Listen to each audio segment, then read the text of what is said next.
dentro de sus planes, dentro de su voluntad. Por lo tanto, vamos a decir: alma mía, alaba a Jehová. Alma mía, adórale con todo tu corazón. Por lo tanto, vamos a recordarle a nuestra alma de todos los beneficios del Señor, ¿verdad? Dice amén, iglesia. Dice su palabra: de Jehová es la tierra y su plenitud, el mundo y los que en él habitan. Porque él la fundó sobre los mares y la afirmó sobre los ríos. ¿Quién subirá al monte de Jehová y quién estará en su lugar santo? El limpio de manos y puro de corazón, el que no ha elevado su alma a cosas vanas ni jurado con engaño. Él recibirá bendición, dice su palabra, bendición de Jehová y justicia del Dios de salvación. Pero sigue diciendo: tal es la generación de los que le buscan. ¿Cuántos le buscamos? Tal es la generación de los que le buscan, de los que buscan su rostro, oh Dios de Jacob. Alza, oh puertas, vuestras cabezas, y alzaos vosotras puertas eternas, y entrará el Rey de Gloria. ¿Y quién es este Rey de Gloria, iglesia? Cristo, quien está en medio nuestro. Por eso a Él cantamos en esta hora con gozo, porque Él es nuestra fortaleza. Dice amén.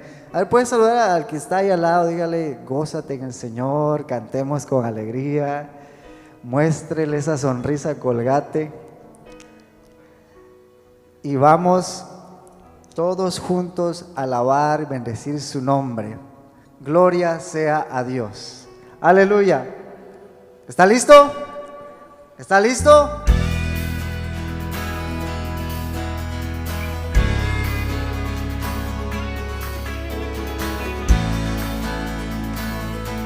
¿Va a cantar conmigo? ¿Me lo promete? A ver pues.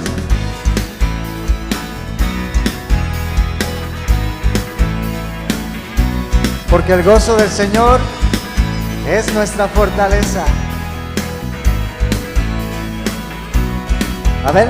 El gozo del Señor es mi fortaleza. El gozo del Señor mi fuerza es. El gozo del Señor es mi fortaleza. El gozo del Señor mi fuerza es. Otra vez. El gozo del Señor. No lo escucho. Eso. Mi fuerza es. El gozo del Señor es mi fortaleza. El gozo del Señor mi fuerza es. Proclamaré hoy el nombre de Dios. Con gozo cantamos a Él. Él es mi fuerza y es mi fortaleza. El gozo del Señor es mi fuerza es. Proclamaré hoy el nombre de Dios.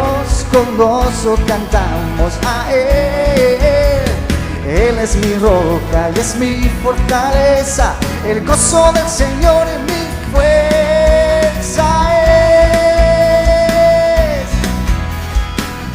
Y nos gozamos en tu presencia, Señor. Oh, qué bueno es estar en tu casa, Dios. El gozo del Señor me hace cantar. El gozo del Señor me hace danzar. La tristeza y el dolor hoy se van. Y el gozo del Señor en este lugar. Proclamaré hoy el nombre de Dios. Con gozo cantamos a Él. Él es mi roca y es mi fortaleza. El gozo del Señor es mi fuerza es. A ver, proclamaré hoy el nombre de Dios. Con gozo cantamos a Él. Él es mi roca y es mi fortaleza. El gozo del Señor es mi fuerza es.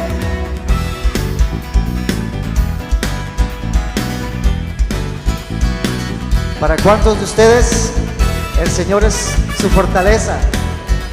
Por eso podemos tener gozo.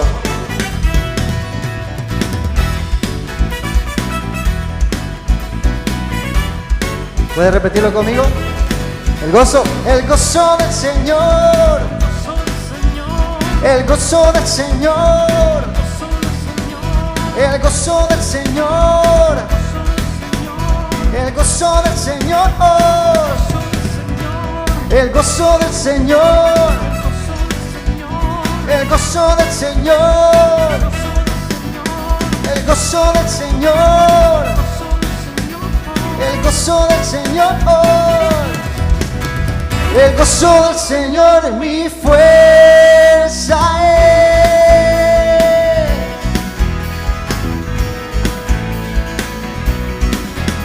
Y ahora le voy a decir que a ver si le puede agregar una sonrisa a su canto.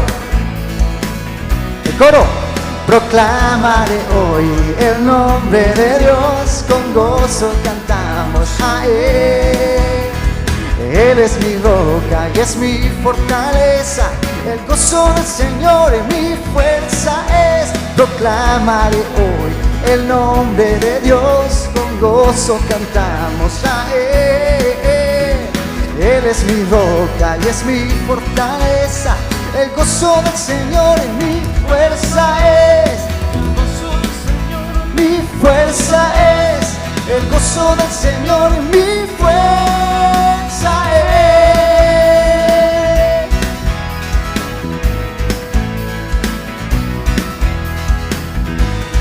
Tú eres nuestro gozo, tú eres nuestra fortaleza, Señor. Tú eres nuestro gozo, Señor. En ti podemos tener alegría. En ti podemos venir, Señor, con una alegría genuina de corazón, Dios. ¿Cantamos?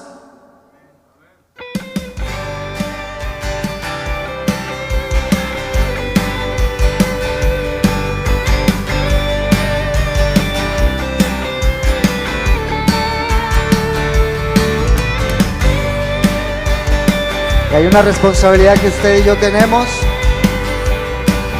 de hablarle a nuestros hijos de su palabra. Escucha, pueblo mío, atentos a mi ley. Inclina tu oído a lo que te diré. Lo contaré en proverbios, sabiduría diré. Las cosas que Dios hizo, de esas yo hablaré. ¿Cuántos hijos hay aquí? Escucha, pueblo mío, atentos a mi ley. Inclina tu oído a lo que te diré. Lo contaré en proverbios, sabiduría diré. Las cosas que Dios hizo, de esas yo hablaré. Proclamaré y no encubriré de tu gran amor. De generación a generación cantaremos. Proclamaré y no encubriré de tu gran amor. De generación a generación cantaremos. Y los hijos de los hijos, tu poder y maravillas, sin dejar ni una sola cantarán.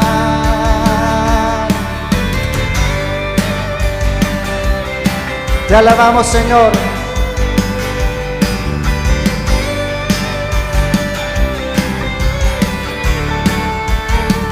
Cántelo conmigo.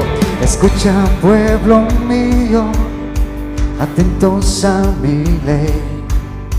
Inclina tu oído a lo que te diré. Lo contaré en proverbios, sabiduría diré. Las cosas que Dios hizo, de esas yo hablaré. Y proclamaré y no encubriré de tu gran amor. De generación a generación cantaremos. Proclamaré y no encubriré de tu gran amor.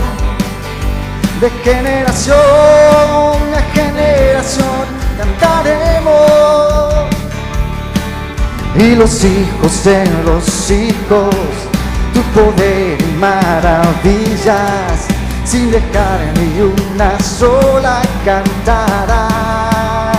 Y los hijos de los hijos tu poder y maravillas, sin dejar ni una sola cantarán. Usted proclamaré, dígalo, y no encubriré tu gran amor. A ver, ¿está la letra? Generación a generación cantaré. Más fuerte, proclamaré, proclamaré Y no encubriré de tu gran amor, no encubra de su gran amor. A generación cantaremos, proclamaré y no encubriré de tu gran amor. De generación a generación cantaremos, yo proclamaré y no encubriré de tu gran amor. De generación a generación cantaremos, y los hijos de los hijos su poder y maravillas, sin dejar ni una sola cantarán. Y los hijos de los hijos tu poder y maravillas, sin dejar ni una sola cantarán. ¡Hey!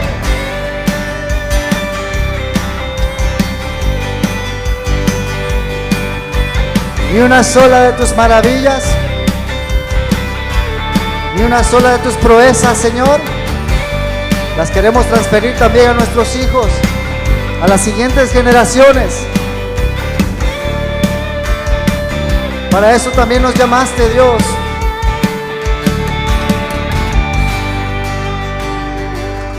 Gloria sea tu nombre, Cristo.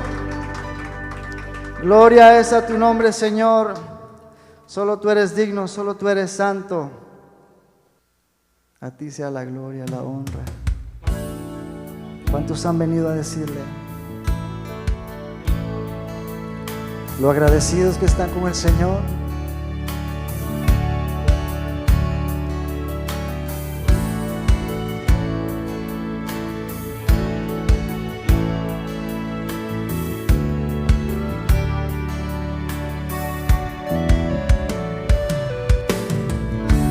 Vengo a decirte que agradecido estoy, pues transformaste todo mi corazón. Cuánto te amo, dígalo, Cristo, cuánto te amo. Señor, Señor, yo te amo y tengo que cantar, pues en tus manos siento seguridad. Cuánto te amo, Cristo, Cristo, cuánto te amo. Y hoy yo quiero más de ti, estar en tus moradas, a la sombra de tu majestad.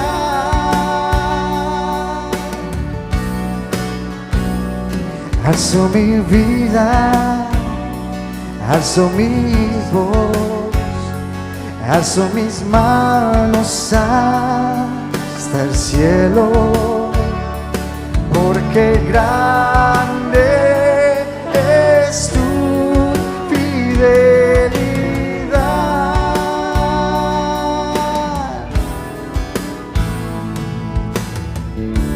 Vengo a decirte que agradecido estoy, pues en tus manos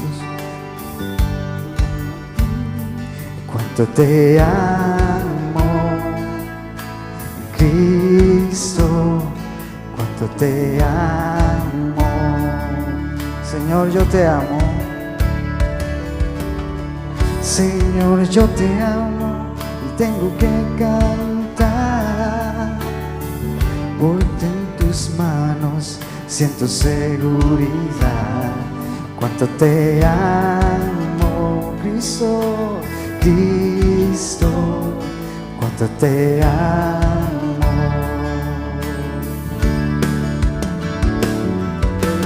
Quédame bajo tus alas y habitar en tu morada, a la sombra de tu majestad.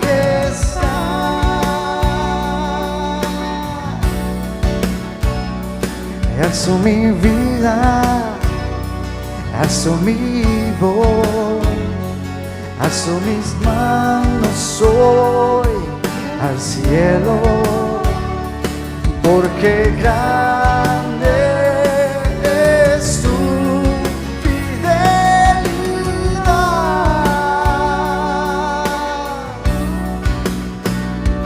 Quiero abrigarme bajo tus alas y habitar en tus moradas, a la sombra de tu majestad.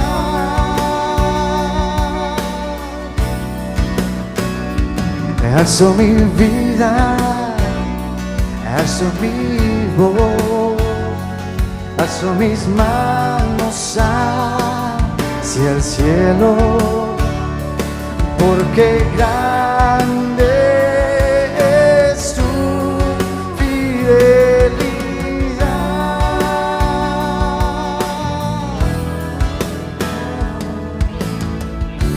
Vengo a decirte, agradecido estoy, pues transformaste todo mi corazón.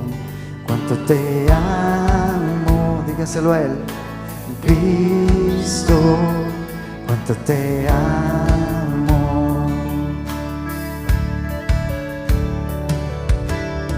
Señor, yo te amo, tengo que cantar, pues en tus manos siento seguridad. Cuánto te amo, Cristo, cuánto te amo. Dígale cuánto le ama. Cuánto te amo, Cristo, cuánto te amo. Cuánto te amo, Cristo, cuánto te amo. Una última vez, iglesia. Cuánto te amo, Cristo, cuánto te amo. Ahora solo sus voces, solo sus voces. Cuánto te Cristo, cuánto te amo.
inclinamos nuestro rostro y nos disponemos, después de haber adorado, para entrar a la palabra.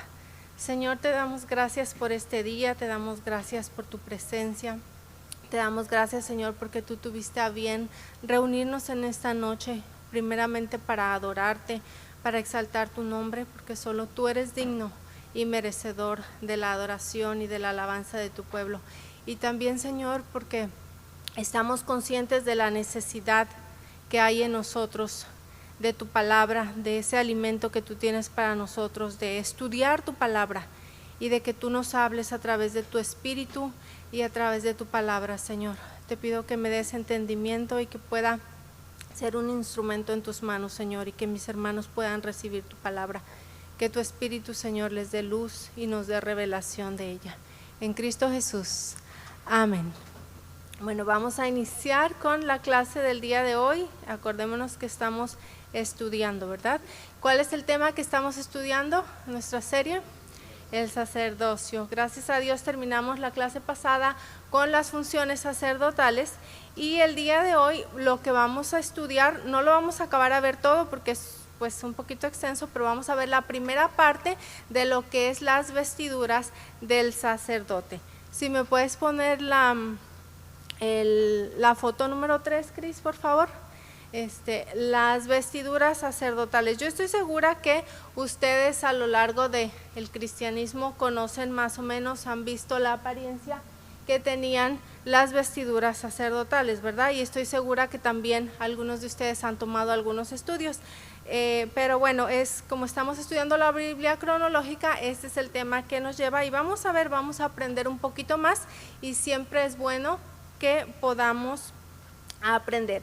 Acompáñenme a Éxodo 28 del 2 al 5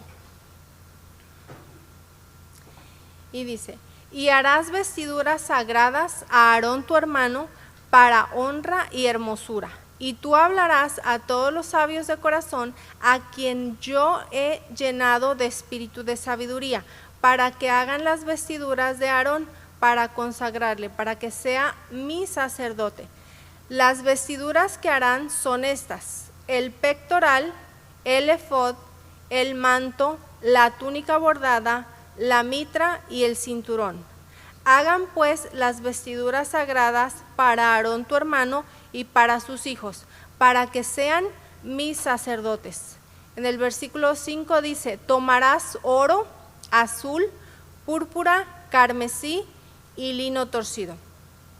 Vimos que cuando Dios habla con Moisés y le da el diseño del tabernáculo y le dice cómo lo iba a construir, también en ese momento le dio la manera en la que iba a vestir a los sacerdotes, en este caso a Aarón primeramente y a sus hijos.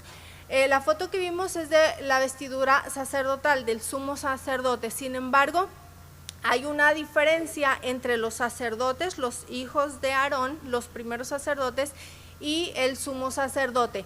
El día de hoy vamos a ver las tres primeras partes. En el versículo que leímos empieza describiendo las vestiduras del sumo sacerdote, de los adornos, por así decirlo, de afuera hacia adentro. Como estamos en un estudio un poquito sistemático, vamos a invertir el orden, como en la suma. El orden de los factores no altera el producto, ¿verdad? Sin embargo, vamos a estudiarlo de esa manera. ¿Por qué?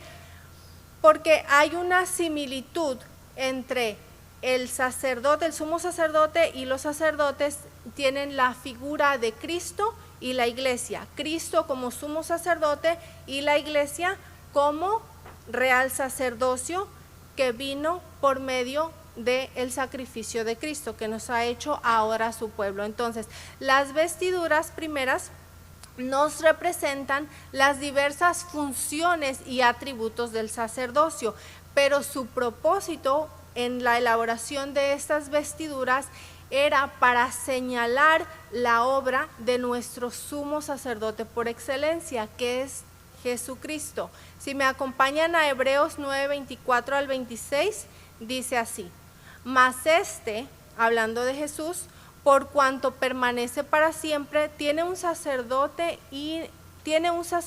inmutable, por lo cual puede también salvar perpetuamente a los que por él se acercan a Dios, viviendo siempre para interceder por ellos, porque tal sumo sacerdote nos convenía, santo, inocente, sin mancha, apartado de los pecadores y hecho más sublime que los cielos. Está hablando de Jesucristo. Entonces, en el versículo de Éxodo,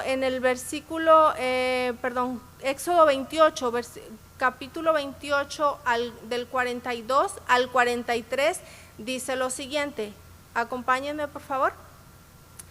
En el primer texto que leímos, vimos las primeras partes, pero aquí en Éxodo 28 nos da las otras partes de las vestiduras. Y dice, y les harás calzoncillos de lino para cubrir su desnudez.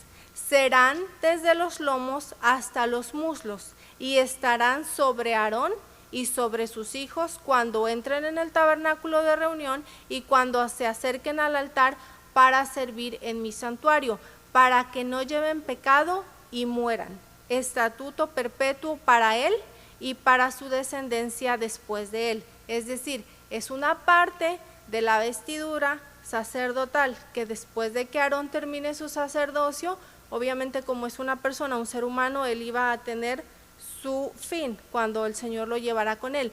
Y todos los demás sacerdotes también tenían que usar estas prendas. Estamos hablando de la prenda interior, ¿verdad?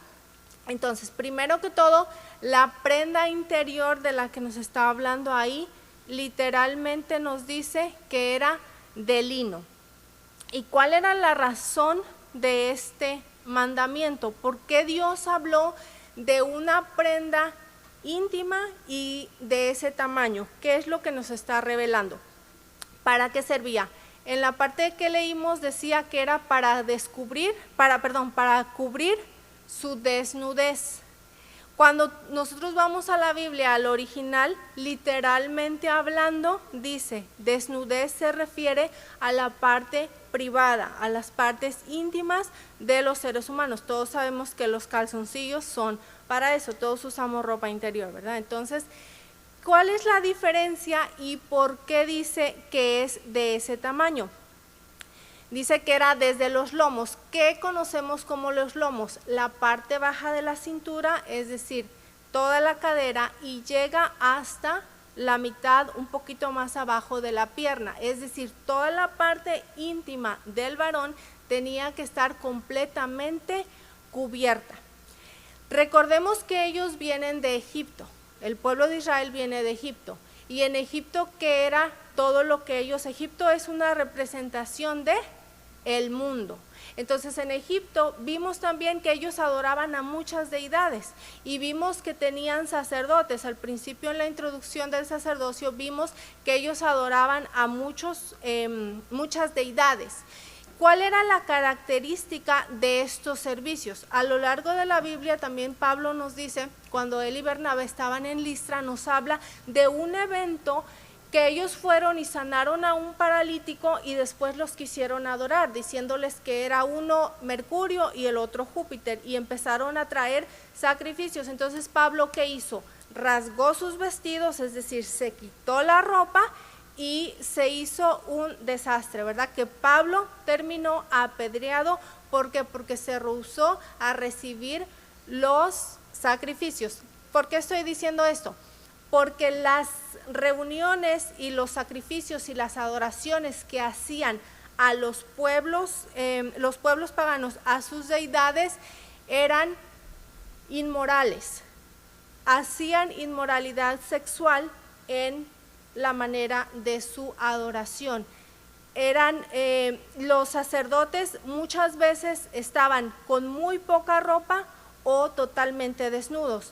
En casos de diosas como Afrodita y como las diosas que les llamaban de la fertilidad, las sacerdotisas también estaban desnudas y aparte podían tener sexo libre a la hora de estar ofreciendo un sacrificio a su Dios. Entonces, ¿qué es lo que está diciendo Dios aquí? Que sus sacerdotes tienen que estar cubiertos de sus partes íntimas, porque debe de haber una diferencia entre la santidad de Dios y entre lo que ellos habían aprendido en Egipto. No es que lo practicaban, pero lo conocían, lo habían visto. Entonces ahora Dios los saca de Egipto y les empieza a decir que tienen que adorarlo, y que ¿cuál era la razón que iban y le dijeron a Faraón? Deja ir a mi pueblo, ¿para qué? Para que le adoráramos en el desierto, es decir, para que ofreciéramos ofrenda, sacrificio y hubiera una comunión entre el pueblo y Dios. Entonces ellos tenían que tener en cuenta que la adoración a Dios no iba a ser como las adoraciones que los otros pueblos practicaban. De hecho, si me acompaña a Éxodo 20, del 20 al 26, está hablando Dios cuando le da los 10 mandamientos a Moisés. Después de que se los da en Éxodo 20, en el 24 dice de la siguiente manera: altar de tierra harás para mí, y sacrificarás sobre él tus holocaustos y tus ofrendas de paz, tus ovejas, tus vacas, en todo lugar donde yo hiciere que esté la memoria de mi nombre, vendré a ti y te bendeciré. Y si me hicieres altar de piedra, no las labres de cantería, porque si alzares herramientas sobre él, lo profanarás. El 26 es clave aquí: no subirás por gradas a mi altar, para que tu desnudez no se descubra junto con él. Los altares que los pueblos paganos hacían, los tenían que hacer muy altos, y dice que no tenías que subir por gradas, es decir, que eran altos de manera que ellos tenían que escalar a una medida que el sacerdote iba a estar arriba y el pueblo iba a estar abajo, y ellos iban a mirar para ver cómo se consumía el sacrificio. ¿Y qué es lo que iban a ver?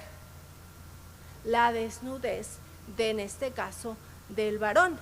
No está diciendo la Biblia que no usaban ropa interior, pero podía haber sido ropa interior más pequeña. Sin embargo, eso daba el motivo a que ellos pudieran ver las partes íntimas del varón, y es lo que está diciendo. Entonces vemos que este mandamiento tiene una necesidad de pureza, de decencia, para cuando nosotros nos acerquemos a la adoración correcta, ¿verdad?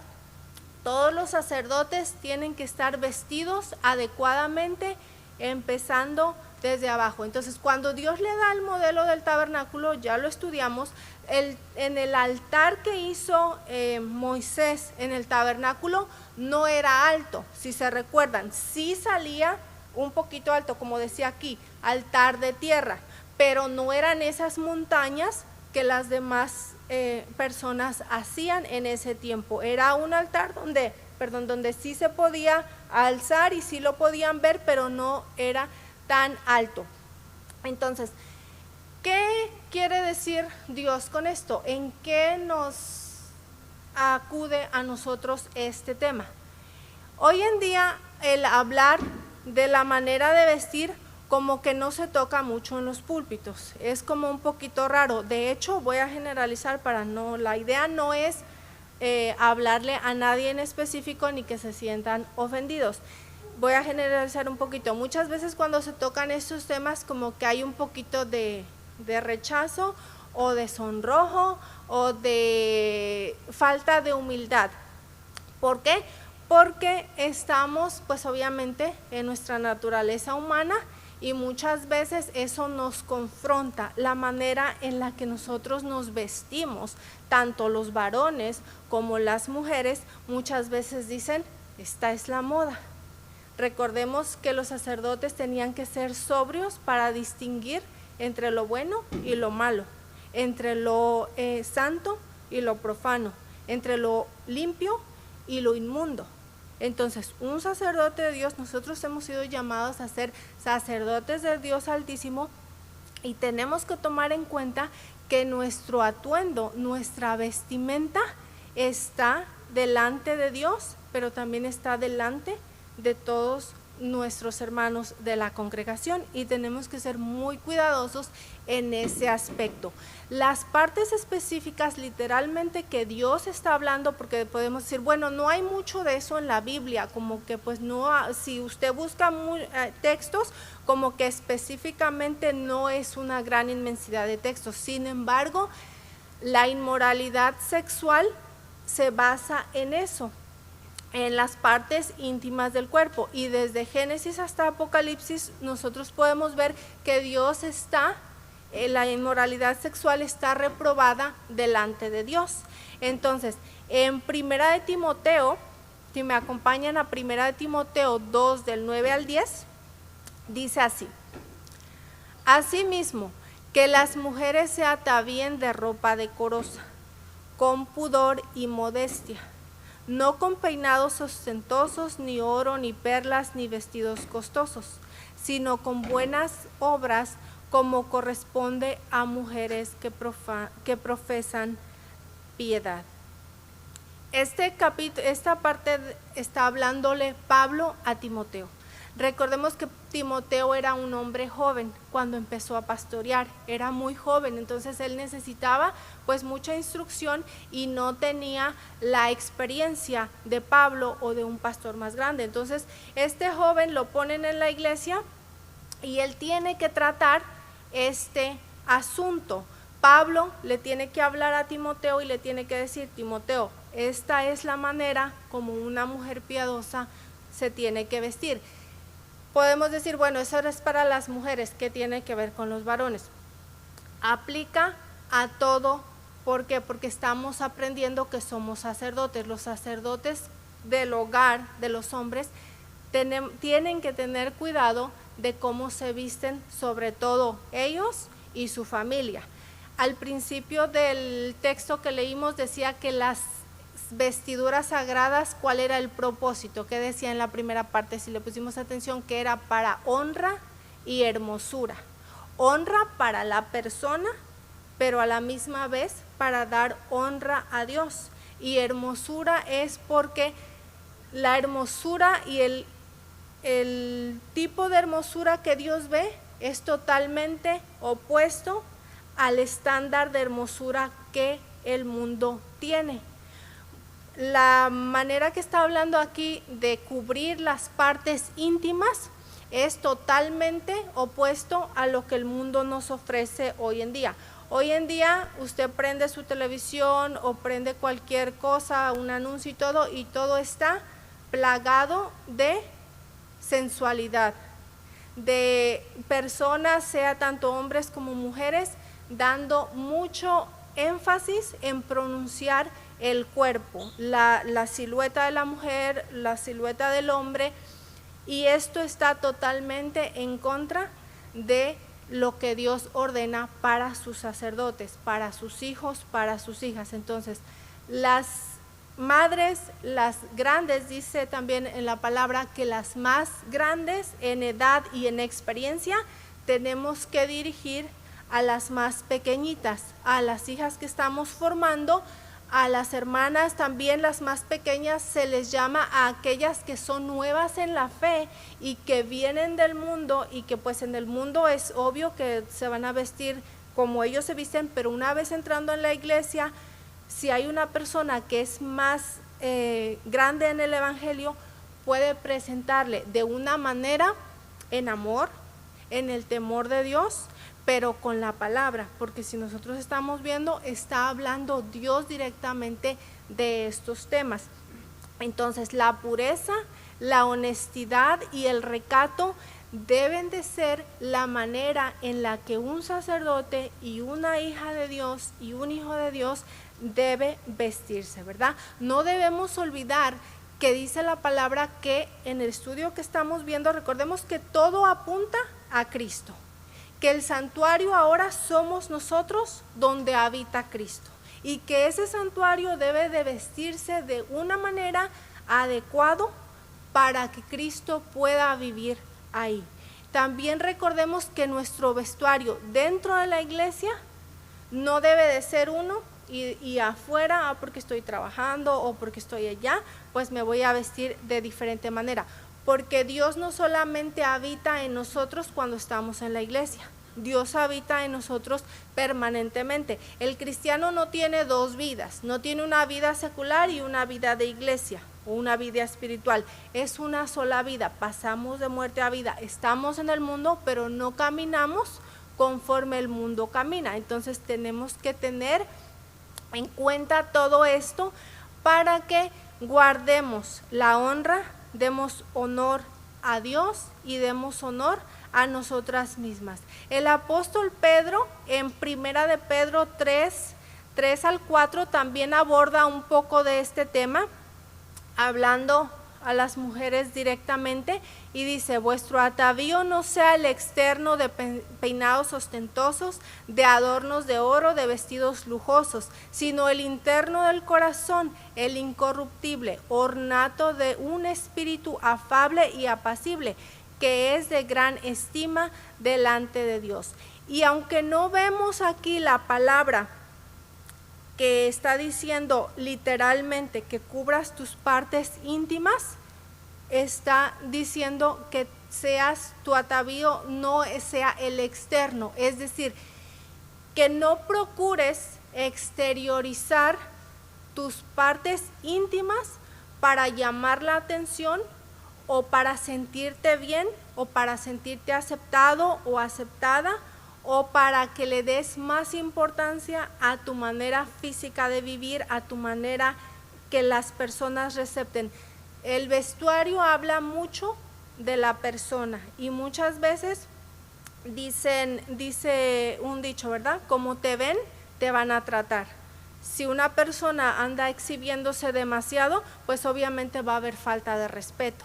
Y después pues están las consecuencias. Este es un tema un poquito, muy delicado, porque Jesús mismo dijo que cualquiera que mire a una mujer para codiciarla, ya adulteró en su corazón. Pero, ¿qué hay de que, los varones o los hombres, si solamente ven a una persona así a un pasar, pues no fue su culpa que la persona vaya indecorosamente? Entonces, ¿qué es lo que nos corresponde a las mujeres y a las hijas de Dios? Vestirnos como debemos de ser, porque la palabra también dice que no debemos de ser piedra de tropiezo para otras personas. Obviamente todos vamos a dar cuentas, porque si el varón pues miró de una manera tú puedes ver normal, pero como decía Martín Lutero, no puedes evitar que las aves vuelen encima de ti, pero sí puedes evitar que hagan un nido en tu cabeza. Entonces son cuestiones que tenemos que tener mucho cuidado de una manera y de otra, y que podamos nosotros renovar nuestro entendimiento, renovar nuestra mente y enseñar a nuestras pequeñas y enseñarnos nosotras mismas y traer honra a Dios, a nosotros, a nuestro esposo, a nuestra esposa, a nuestros padres, a nuestras madres, en la manera en la que nos vestimos. Entonces, recapitulando todo, sería la parte de la ropa interior, en este caso el calzoncillo, era para que nosotros estemos totalmente en un cuidado especial en nuestro cuerpo íntimo. La segunda prenda que vamos a ver es la túnica bordada de lino fino. Éxodo 28, 39 al 41. Dice: y bordarás la túnica de lino, y harás una mitra de lino, harás también un cinto de obra de recamador. 40. Y para los hijos de Aarón harás túnicas, también les harás cintos y les harás tiaras para honra y hermosura. Y con ellos vestirás a Aarón tu hermano y a sus hijos con él, y los ungirás y los consagrarás y santificarás para que sean mis sacerdotes. En Levítico, vamos a leerlo junto, Levítico 8:13 dice: Después Moisés hizo acercar a los hijos de Aarón y les vistió de las túnicas, les ciñó con cintos y les ajustó las tiaras como Jehová lo había mandado. Entonces, al principio les dije que la vestidura del sumo sacerdote y de los sacerdotes era un poquito diferente en el aspecto del adorno, pero la base, es decir, la ropa interior y la primera túnica y el primer cinturón lo usaba tanto los sacerdotes normales como el sumo sacerdote. Entonces, la parte que vamos a hablar ahorita es igual para el sumo sacerdote y para el sacerdote, que es una túnica de lino. Entonces, cuando vimos el tabernáculo que nos enseñó el pastor, ¿qué es lo que significa el lino en su significado? ¿Alguien se acuerda? Lino puro, pureza, exactamente, pureza. ¿Por qué? Porque es blanco, entonces habla de la pureza y habla de la santidad de Cristo. Entonces, estas túnicas, como les dije, la usaba el sumo sacerdote y el sacerdote, los sacerdotes. Habla de la coinonía y de la unión de Cristo y de la iglesia. Entonces, ¿qué describe espiritualmente esta prenda sagrada? Como el lino se dice que es la pureza, describe también la salvación de Cristo. La palabra túnica en hebreo, cuando usted va al original y busca su significado hebreo, quiere decir cubrir o esconder. Y es la misma palabra que se utiliza en Génesis 3:21. No vamos a leer ese texto, pero anótelo si quiere buscarlo. En Génesis 3:21 dice que Dios hizo túnicas de piel para cubrir la desnudez de Adán y de Eva. Y el cordero sacrificado en la cruz, es decir, Jesucristo, tipifica al animal que sacrificó Dios en el Edén para cubrir la desnudez de Adán y Eva.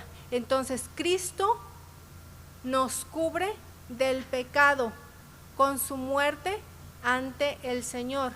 Cristo nos cubre, la túnica nos cubre con la salvación y nos cubre tanto del pecado y nos cubre de la muerte, de la separación. Ahora tenemos todos los que hemos sido, que hemos recibido a Cristo y que hemos confesado como nuestro único y suficiente Salvador, nos ha vestido de una túnica blanca de lino con la que cubre nuestro pecado. También la túnica describe la limpieza y la santidad de Cristo cuando estuvo viviendo aquí en la tierra. Si me acompaña a 2 de Corintios 5:21, dice: al que no conoció pecado, por nosotros lo hizo pecado, para que nosotros fuésemos hechos justicia de Dios en él. Aquí en esta parte donde dice al que no conoció pecado, Jesús nació, creció en su familia, con sus padres, bajo sujeción. A la edad de 30 años más o menos inició su ministerio, y durante su vida en esta tierra, desde que nació hasta que ascendió al cielo, dice que no conoció pecado, es decir, que no practicó el pecado, que no se dio al pecado. Vivió como hombre, ya lo vimos. Cristo fue 100% hombre y a la vez 100% Dios. Cristo tuvo las mismas debilidades que tenemos nosotros, se enfrentó a las mismas tentaciones en todos los sentidos, en todos los aspectos, en todo lo que nosotros nos podamos imaginar, pero ¿qué dice? No conoció, es decir, no se dio al pecado, no hizo nada de pecado en su vida. Entonces tuvo una vida limpia, una vida pura, y esa túnica de lino fino representa el estilo de vida del Señor Jesús aquí en la tierra. De hecho, en Juan, si lo quiere anotar para sus referencias, en Juan 8:46 también él hace una pregunta y les dice: ¿quién de vosotros me redarguye de pecado? Es decir, a ver, díganme si yo en algún momento he pecado. Ustedes véanme y díganme, ¿quién podía decir eso? ¿Quién podría aquí decir usted lo que está diciendo Jesucristo? Yo creo que nadie, ¿verdad? Nadie, absolutamente, porque el mismo Pablo, aunque dijo, sed imitadores de mí como yo soy de Cristo, también dijo que había dos leyes en él, la que lo inclinaba al mal y que hacía el mal que él no quería hacer, pero que él quería hacer el bien. Sin embargo, fue pecador como nosotros, pero el único que realmente no conoció el pecado fue nuestro Señor Jesucristo. Por eso él pudo decir, consumado es, ¿verdad? En Hebreos 4:15 también nos dice, porque no tenemos un sumo sacerdote que no pueda compadecerse de nuestras debilidades, sino uno que fue tentado en todo según nuestra semejanza, pero sin pecado. Lo vemos nuevamente, todo el tipo de tentación, joven, señorita, hombre, mujer, que puedas experimentar, Cristo lo experimentó, lo vivió, se sintió tentado, se sintió inducido, pero él dijo no. Y siendo, no porque vamos a decir, pero es que él era Dios. Sí, él era Dios, pero mientras él estuvo aquí en la tierra, él dice que se despojó de su divinidad y que vivió como cualquier hombre. Entonces esa túnica también nos describe la justicia de Cristo. La palabra justicia habla de dar a cada uno lo que corresponda.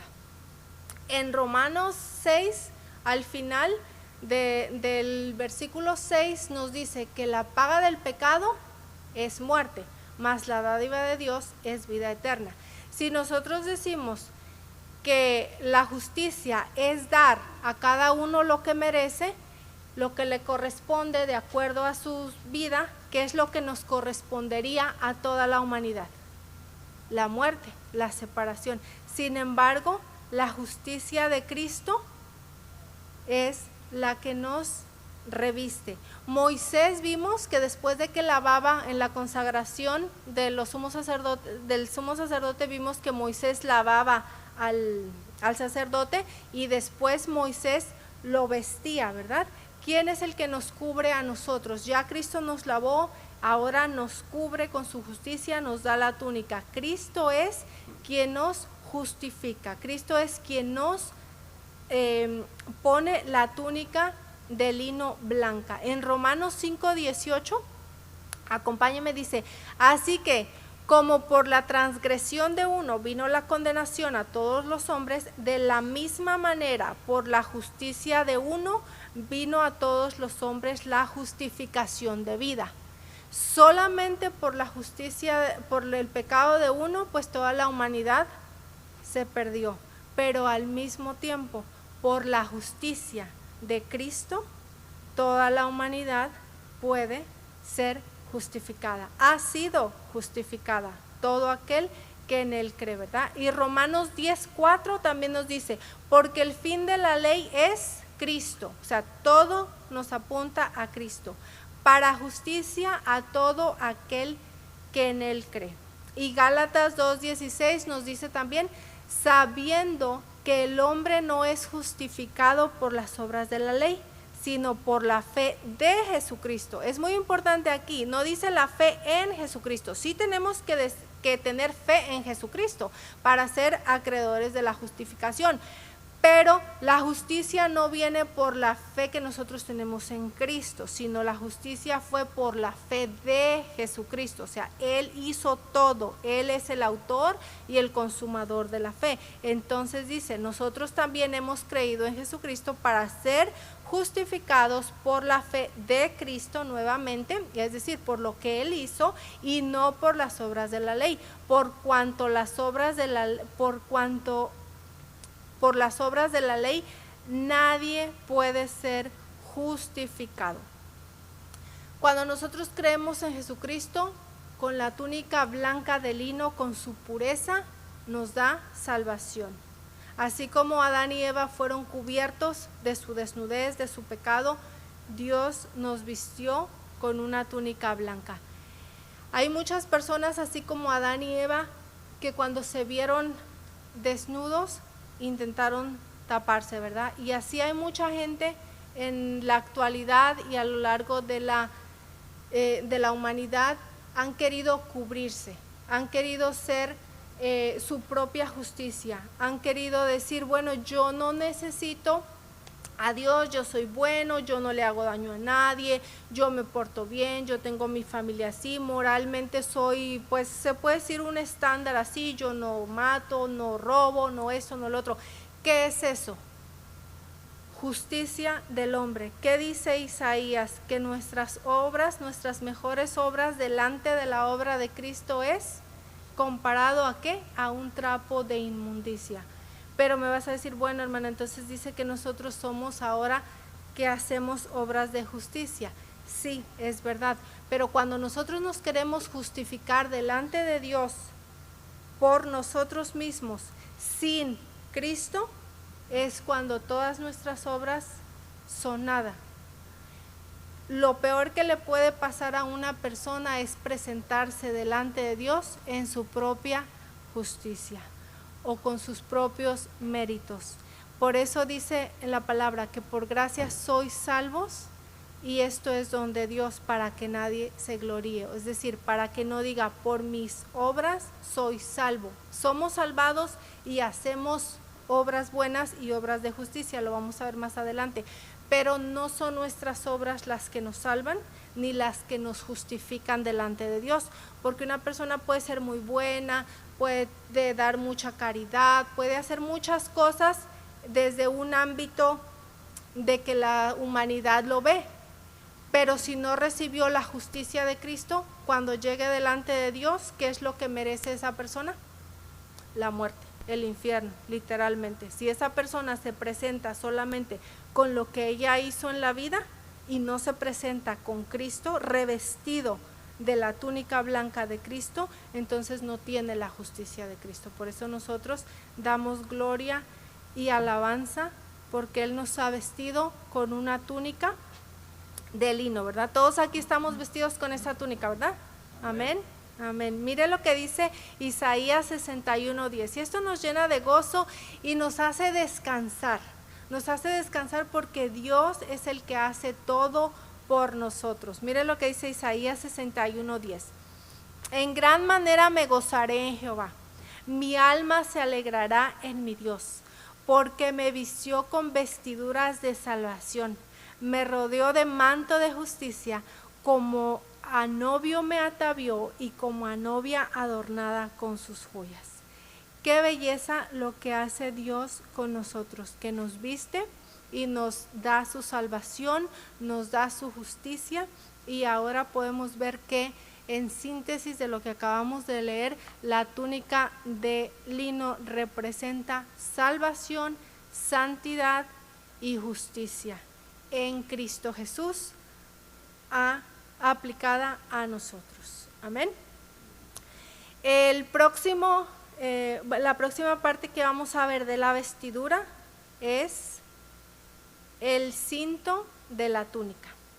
Quiero que me acompañe a Éxodo 28:40. Dice: y harás para los hijos de Aarón, harás túnicas, también les harás cintos. Ya habíamos leído este pasaje, pero lo quiero volver a ver, que dice harás cintos. Como les dije al principio, la túnica primera, la ropa interior, la túnica primera y el primer cinturón lo usaban tanto Cristo como el sumo sacerdote como los sacerdotes normales, ¿verdad? ¿Para qué sirve un cinturón? ¿Cuál es el uso? Aquí los que usan cinturón, yo no sé mucho de cinturones, pero los varones sobre todo, ¿para qué utilizan el cinturón, hermano Martín? Para ajustar, para ceñirse, para que su ropa esté en su lugar y no se caiga, como a veces, ¿verdad? Yo a veces he visto ahí en el supermercado donde ando, que tienen cinturón, pero andan con el pantalón hasta acá y agarrándoselo. Esa no es la función de un cinturón. La función de un cinturón es esa, que los lomos, la cintura esté ceñida y su ropa esté en su lugar, donde debe de estar, ¿verdad? Entonces, nos habla Cuando en la escritura nos dice del cinturón que se ciñe, nos está hablando de varias cosas. La primera de ellas es el servicio. Vemos que el servicio que Cristo hizo aquí en la tierra fue un servicio único, como el que nunca ha habido y como el que nunca habrá. Entonces, el cinto nos habla del servicio que Cristo hizo cuando estuvo aquí en la tierra. Él vino a ser un símbolo para servir a otros. Él mismo lo expresó en Mateo 20:28, si me acompaña. Dice: como el Hijo del Hombre no vino para ser servido, sino para servir y para dar su vida en rescate por muchos. Entonces, literalmente, Él nos está diciendo claramente que Él vino a servir. Al principio de la introducción del sacerdocio vimos que el sacerdocio es un llamamiento santo. ¿A qué? Al servicio. Hemos sido llamados al servicio tanto de Dios, y al servir a Dios, servimos a su pueblo, servimos a las personas y somos servidores para Dios. Miren lo que dice Lucas, acompáñenme a Lucas 17 del 7 al 8. Esta es una parte donde Dios nos está hablando, Jesús nos está hablando del deber de un siervo. Dice: ¿quién de vosotros, teniendo un siervo que ara, apacienta ganado, al volver él del campo, luego le dice: pasa, siéntate a la mesa? Y le hace una pregunta del 8.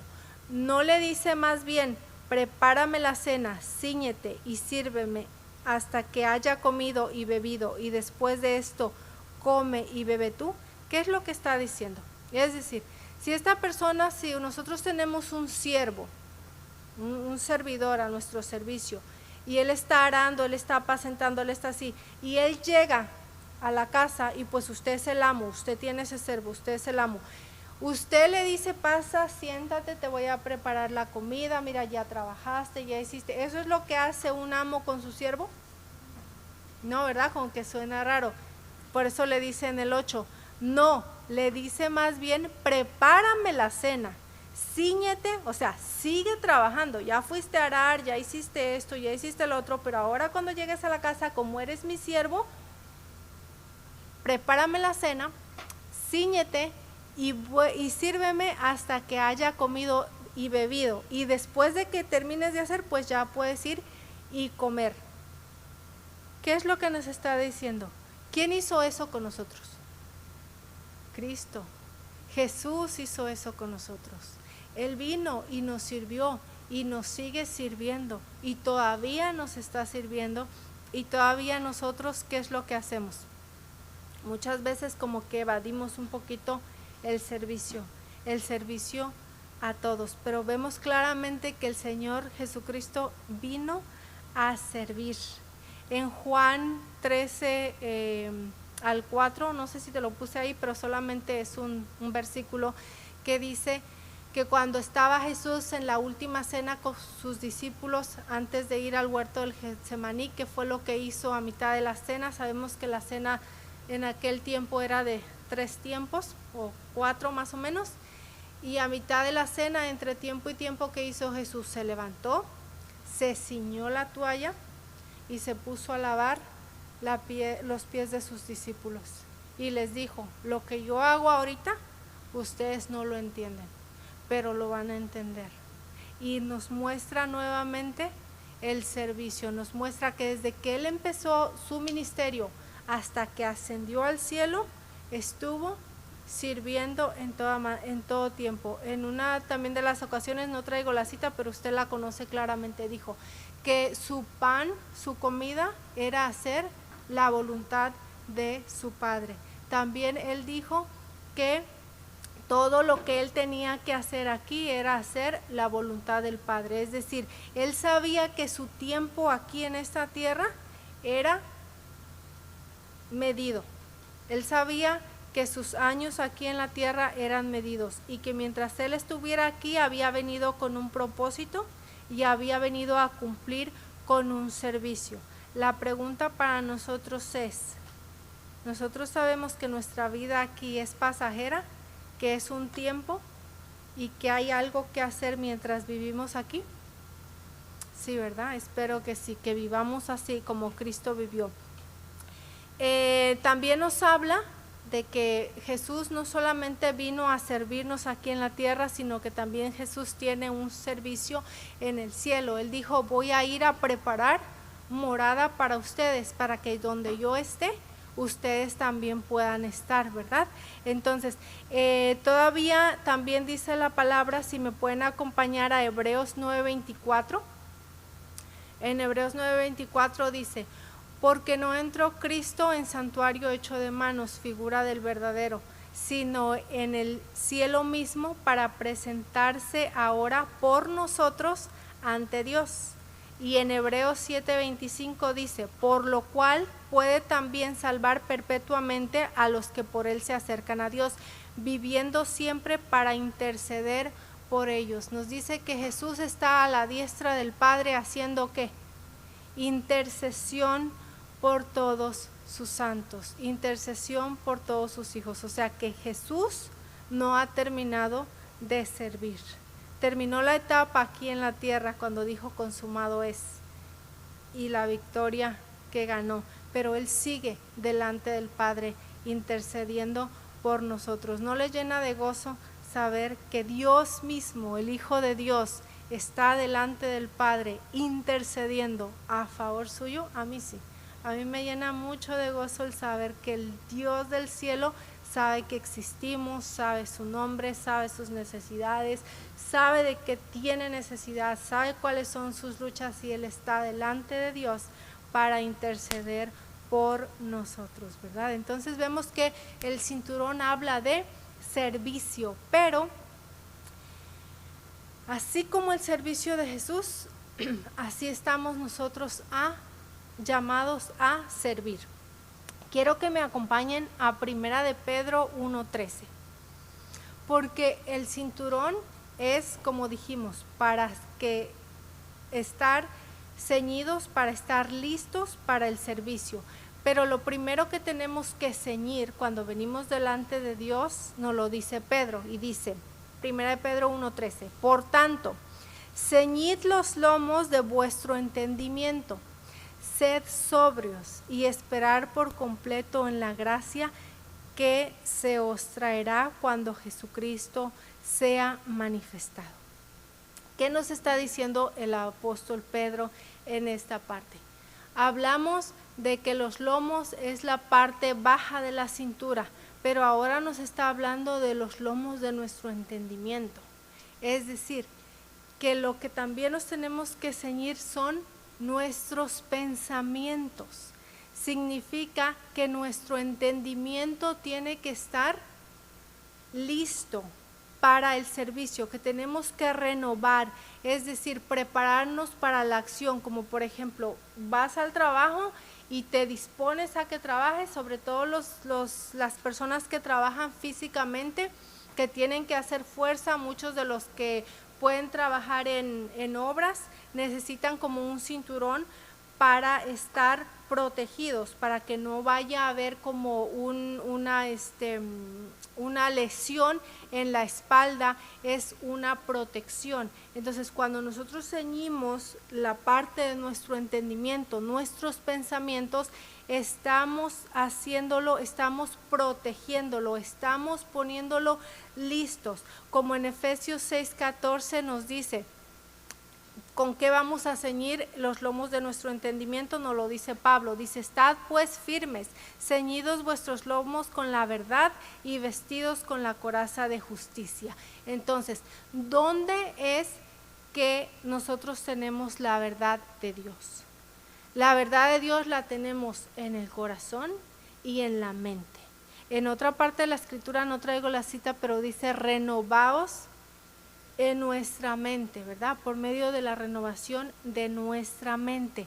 Es decir, que nuestros pensamientos tienen que estar controlados y tienen que estar alineados a la palabra de Dios, porque los pensamientos que divagan, la falta de fe, y todos esos pensamientos que nos vienen a la mente, que no están conforme a la mente de Dios, entonces pues están sueltos y nos hacen divagar. Cuando nosotros sujetamos todo nuestro entendimiento, dice que llevemos todos nuestros pensamientos a la obediencia de Cristo, es decir, que pensemos como Cristo, y al nosotros pensar y tener la palabra en nuestra mente y estar ceñidos con la verdad, es como nosotros vamos a poder tener un servicio efectivo, porque de lo contrario nuestro servicio no va a ser efectivo porque no lo estamos haciendo en la verdad de Dios.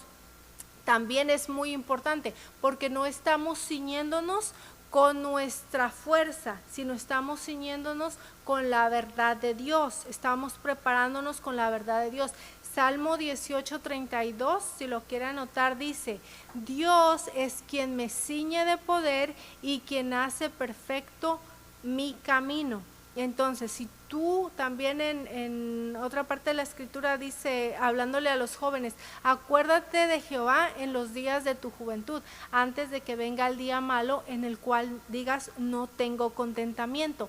¿Qué quiere decir? Aquí dice que Dios es el que te ciñe de poder y hace perfecto tu camino.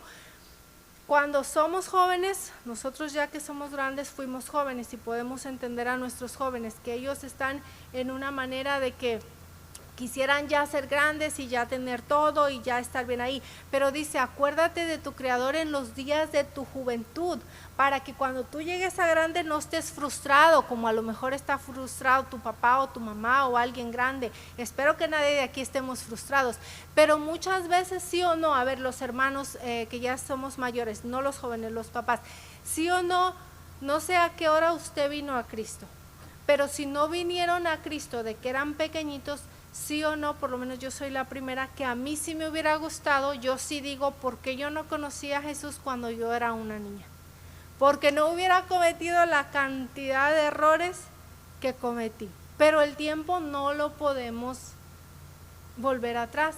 Sin embargo, muchachos, acuérdense de su Creador en los días de su juventud, para que cuando lleguen a grandes tengan el gozo del Señor. No que van a tener una vida perfecta, porque la vida aquí en esta tierra no va a ser perfecta y vamos a ir de mal en peor, pero vamos a tener paz y vamos a tener gozo, y todo lo que hagamos va a tener la presencia de nuestro Señor. Pero si en los días de nuestra juventud andamos sin Dios en nuestra vida, obviamente que cuando lleguen a una edad madura van a decir, quisiera regresar a ser niño o a ser, o no hubiera hecho esto, pero lo hubiera, ¿qué dice el dicho? Lo hubiera no existe, ¿verdad?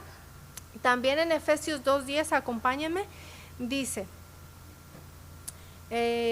porque somos hechura suya, creados en Cristo Jesús para buenas obras, las cuales Dios preparó de antemano para que anduviéramos en ellas. Entonces ahora, como Jesús vino a servirnos, nosotros estamos llamados a servir, y dice que Dios hizo las buenas obras, que todo lo puso desde antes para que nosotros anduviésemos en ellas. Es decir, que ahora nosotros que somos nuevas criaturas, ¿qué es lo que tenemos que hacer? Buenas obras. Repetimos y lo hemos repetido muchas veces, no nos salvan nuestras buenas obras, no somos justificados por nuestras buenas obras, pero ahora que somos salvos, ¿qué hacemos? Buenas obras, ya no hacemos malas obras, ya todo lo que hacemos es bueno. ¿Por qué? Porque estamos reflejando a nuestro Padre, y nuestro Padre es bueno y Él no hace cosas malas, ¿verdad? En el capítulo 6, no, solo anótenlo en sus notas, los que están tomando notas, en el capítulo 6 de Romanos, del 1 al 14, nos dice que ya estamos muertos al pecado, y del 15 al 23 nos dice que ahora que hemos sido justificados, ahora nosotros somos siervos de la justicia. ¿Qué quiere decir eso? Solamente vamos a leer Gálatas 19, del 6 al 19. Perdón, el Gálatas 19, es decir, Gálatas 6, 19. Y dice, hablo como humano por vuestra humanidad débil, que si como para iniquidad presentéis vuestros miembros para servir a la inmundicia y a la iniquidad, así ahora para santificación presentad vuestros miembros para servir a la justicia. ¿De qué está hablando Pablo aquí en Gálatas?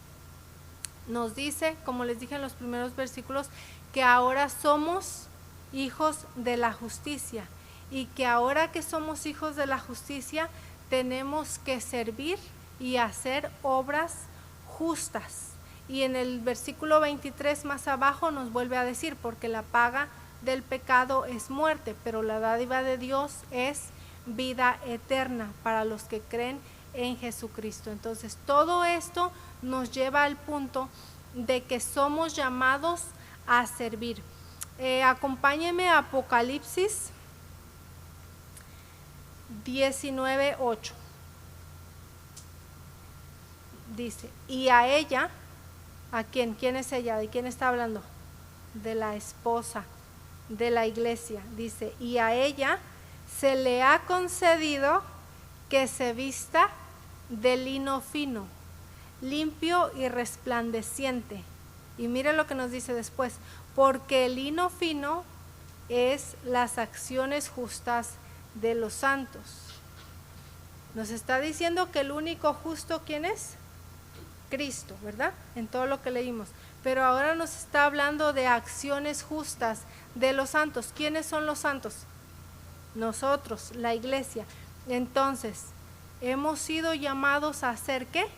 Acciones justas. Entonces, nuestra túnica blanca representa la justicia de Dios, pero aquí Apocalipsis nos está diciendo, Juan en Apocalipsis nos está diciendo que si tú recibiste una túnica blanca, también la recibiste, ¿por qué?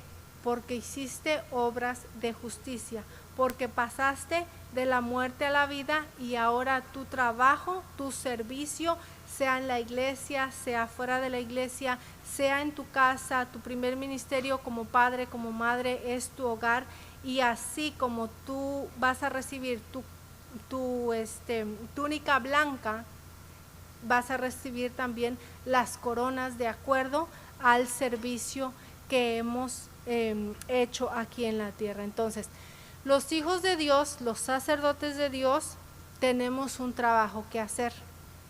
Dice Pablo que fuimos destinados para hacerlo. También nos dice Pablo que hay una batalla que librar. Nos dice también que tenemos una carrera por delante que tenemos que correr. Y también nos dice que somos peregrinos. Entonces, el trabajo que se debe de hacer, la batalla que libramos y la carrera que tenemos delante de nosotros, la tenemos que tener con una actitud de peregrino. ¿Qué es un peregrino? ¿Alguien sabe qué es un peregrino? Ayúdame, Raulito, ¿qué es un peregrino? ¿Qué? Peregrino es una persona que no está estable, haz de cuenta un nómada, que no vive en un lugar así estable, que anda caminando todo el tiempo, ¿verdad? O sea, que así como venían del desierto, que caminaban y se estacionaban y luego volvían a caminar y se volvían a estacionar y así, esos son los peregrinos, los que no viven en un lugar. Entonces, ¿por qué dice que somos peregrinos? Dice que nuestra ciudadanía está en los cielos, que no pertenecemos aquí, que nuestra morada no está aquí. También Abraham, no tengo la cita, pero está en Hebreos, dice que Abraham caminó por la fe como peregrino habitando en tiendas. Si ustedes recuerdan un poquito la vida de Abraham, Abraham era ¿qué?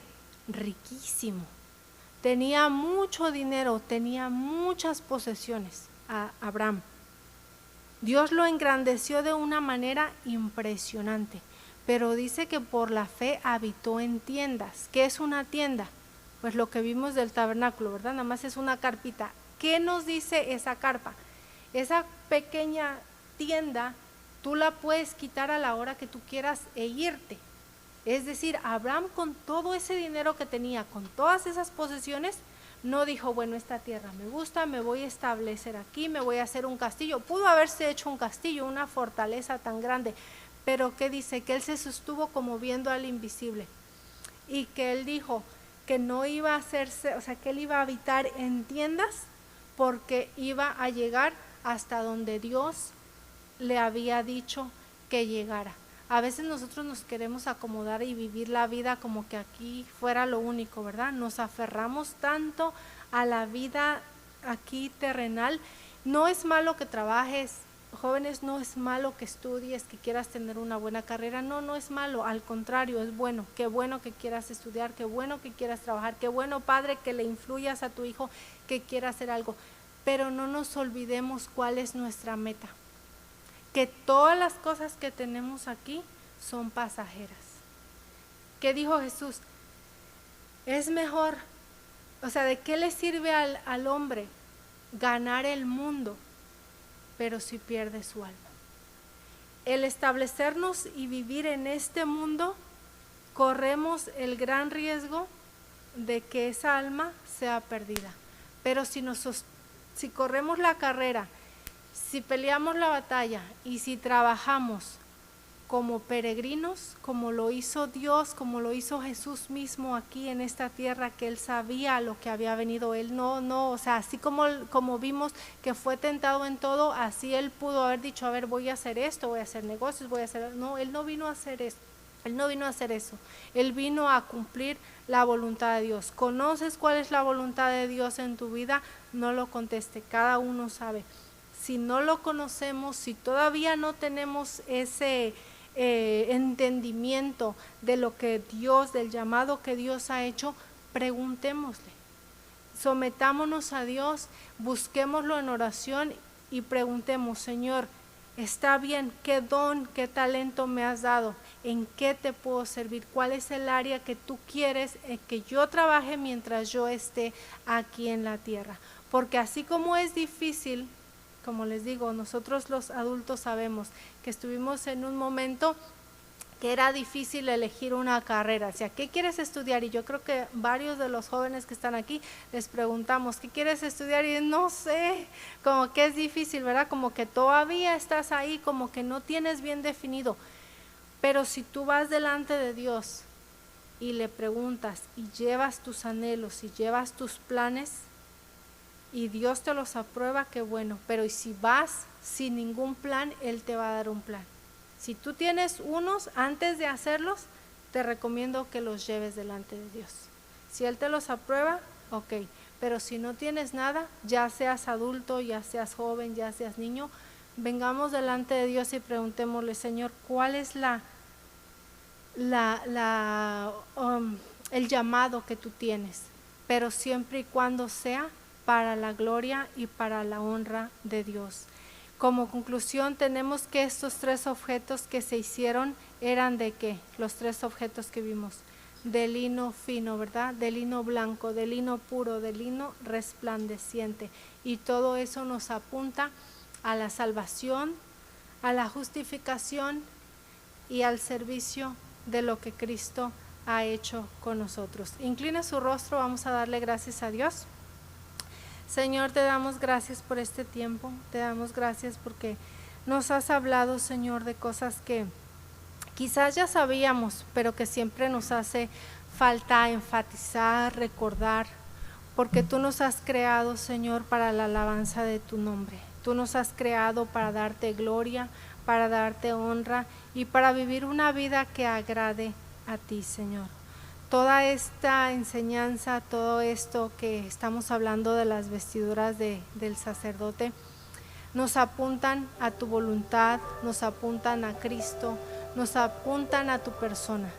Queremos, Señor, darte gracias en esta noche y queremos venir delante de ti agradeciéndote por esa justificación, por esa salvación, por ese servicio, Señor, que tú has mostrado para con nosotros. Ayúdanos a entenderlo, a agradecerlo y a ponerlo por obra, Señor, para tu gloria y para tu honra. En el nombre de Jesús, amén.